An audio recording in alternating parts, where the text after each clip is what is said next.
Rapper Travis Scott and several other big names in the music industry are fighting the looming execution of a man whose own rap lyrics were used in his sentencing. A nearly all-white jury recommended the death penalty for James Broadnax in 2009 for killing two men during a robbery. During his sentencing, prosecutors introduced his rap lyrics as evidence for the jury to review. In a letter to the Supreme Court, Travis Scott called the move unconstitutional and racially biased, arguing that taking rap music out of context subjects the entire genre to prosecution. NBC News legal analyst Misty Marris joins us now.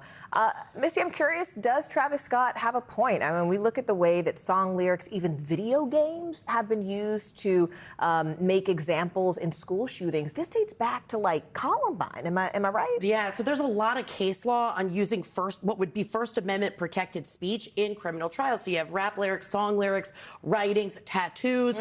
These things can come in. They would generally be protected by First Amendment protections, except if they fall into certain categories. Are they true threats? They also have to have a direct tie to something in the case. Do they speak to intent? Something like that. Here, this is a super unique case.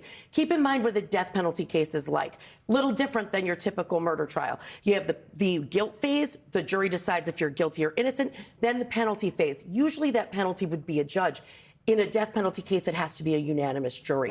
So these rap lyrics came in as what prosecutors say is an aggravating factor to establish that this defendant is a threat to society moving forward, to be considered when giving the death penalty. 40 pages of lyrics were put into the courtroom in front of the jury for that penalty phase, and that's the core issue of whether or not this was unconstitutional. And staying on that point, Misty, right? So this doesn't happen during the trial. It happens during the sentencing phase.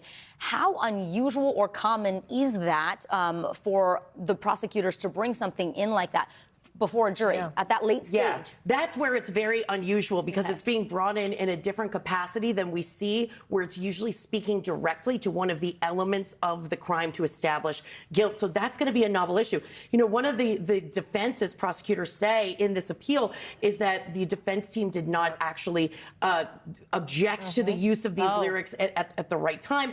But you see all of these artists now submitting these briefs. They're called amicus briefs, friend of the court. They're not a party, but they're submitting briefs about the overall impact that this has on a society, on the genre. And so the court can take these into consideration when making a determination down the road. It can, but it might not. So it can, but it might not, because they're not parties. So right now, keep in mind where we are. They're looking for a stay of execution scheduled in April.